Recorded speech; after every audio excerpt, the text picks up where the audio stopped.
Hello दोस्तों, कैसे हैं आप। तो चलिए शुरू करते हैं आज का क्लास। आज हम जानने वाले हैं त्वरण के बारे में। त्वरण किसे कहते हैं। देखिए, जब भी आप बाइक चलाते हैं तो दूरी में आपका समय के सापेक्ष वेग में क्या हो रहा है, चेंजिंग हो रहा है। मतलब जैसे कि आप कोई दूरी तय करते हैं तो आपका समय के सापेक्ष जो वेग में परिवर्तन होता है, वेग में परिवर्तन हो रहा है समय के सापेक्ष। ठीक है, समय के सापेक्ष मतलब समय के सापेक्ष आपका जो वेग में परिवर्तन हो रहा है उसी को त्वरण कहते हैं। तो वेग में परिवर्तन कहने का मतलब क्या है। मान लेते हैं कि आपका प्रारंभिक वेग जब आप बाइक स्टार्ट नहीं किए थे तो आपका 0 मीटर प्रति सेकंड था, और स्टार्ट करने के बाद आपका जो स्पीड हो गया, मतलब आपका जो अंतिम वेग हो गया वो हो गया 40 मीटर प्रति सेकंड। ठीक है, तो जब आप स्टार्ट नहीं किए थे यानी कि आपका प्रारंभिक वेग कितना था, 0 मीटर प्रति सेकंड, और स्टार्ट करने के बाद वो अपना हाई स्पीड ले लिया, मतलब अंतिम वेग हो गया 40 मीटर प्रति सेकंड।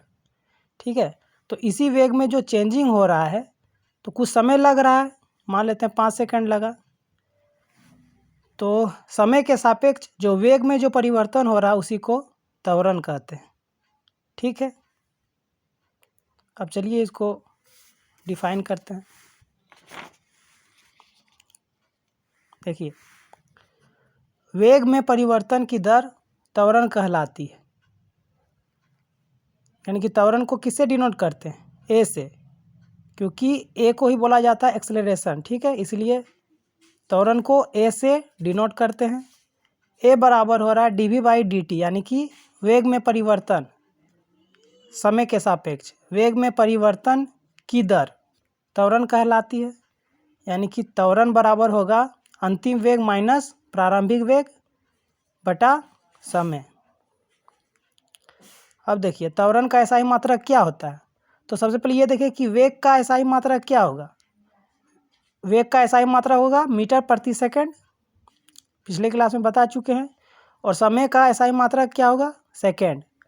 तो देखिए यहाँ पर जब सेकंड ऊपर जाएगा तो ये भी हो जाएगा -1, क्योंकि यहाँ पर +1 है, ये -1 होगा। और s-1 इंटू s-1 दोनों आपस में क्या होता है, जब समान रहे मूल तो गुना में आपस में जुटता है। तो देखिए, मीटर प्रति सेकंड स्क्वायर। ठीक है, अब देखिए, त्वरण एक सदिश राशि है। जिस प्रकार वेग एक सदिश राशि है तो यहाँ पर क्या है, वेग में परिवर्तन हो रहा है, यानी कि वेग आपका सदिश राशि है तो त्वरण भी आपका सदिश राशि होगा। अब देखिए कुछ पॉइंट्स को कह रहा है कि वेग का मान बढ़ने से त्वरण का मान बढ़ता है। मतलब वेग आपका जैसे जैसे इंक्रीज करेगा त्वरण का मान भी वैसा वैसा क्या होगा, इंक्रीज करेगा, मतलब बढ़ेगा। ठीक है, यहाँ पे देखिए, आपका प्रारंभिक वेग है 10 मीटर प्रति सेकंड, अंतिम वेग है 20 मीटर प्रति सेकंड, और समय ले रहा है 2 सेकंड। तो ए बराबर क्या होता है, v-u/t। अंतिम वेग 20, प्रारंभिक वेग 10, समय 2, यानी कि 20 में से 10 गया 10, समय 2, 10/2, यानी कि कितना आएगा त्वरण, 5 मीटर प्रति सेकंड स्क्वायर। अब यहाँ पर आप नोट कीजिए कि जब वेग बढ़ रहा है तो त्वरण का मान बढ़ेगा, यानी कि आपका त्वरण क्या होगा, धनात्मक होगा। ठीक है, अब देखिए उसी प्रकार वेग का मान घटने से त्वरण का मान घटता है। देखते हैं एग्जाम्पल में। u बराबर है 25 मीटर प्रति सेकंड, v बराबर है 10 मीटर प्रति सेकंड, और समय हो रहा है 3 सेकंड। ठीक है, तो a बराबर क्या होता है, v-u/t, यानी कि आपका अंतिम वेग कितना है 10, प्रारंभिक वेग कितना है 25, तो v-u 10 - 25 और समय 3, यानी कि 10 - 25 यानी कि -15/3, और जब ये कटेगा तो कितना होगा, -5 मीटर प्रति सेकंड स्क्वायर।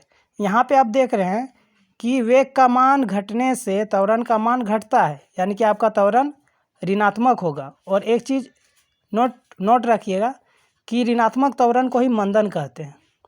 यहाँ पर एक पॉइंट को लिख लीजिएगा कि ऋणात्मक त्वरण को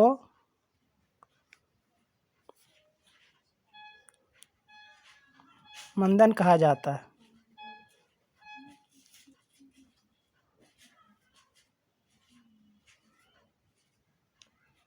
ठीक है, अब इसका एक पॉइंट और बचा है, वो भी देख लेते हैं।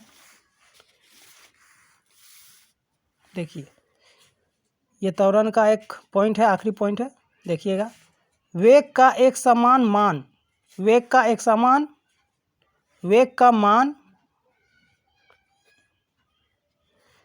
मान एक समान रहने पर त्वरण का मान शून्य होगा। तो आप जैसे कि आपका वेग का मान क्या रहेगा, समान रहने पर आप देख सकते हैं यहाँ पर u बराबर क्या है 4 मीटर प्रति सेकंड, v बराबर क्या है 4 मीटर प्रति सेकंड। यानी कि हर कंडीशन में आपका वेग क्या है, अंतिम वेग और प्रारंभिक वेग क्या है, दोनों समान है। तो देखिए यहाँ पर क्या आ रहा है 0 मीटर प्रति सेकंड स्क्वायर, यानी कि वेग का मान शून्य हो रहा है।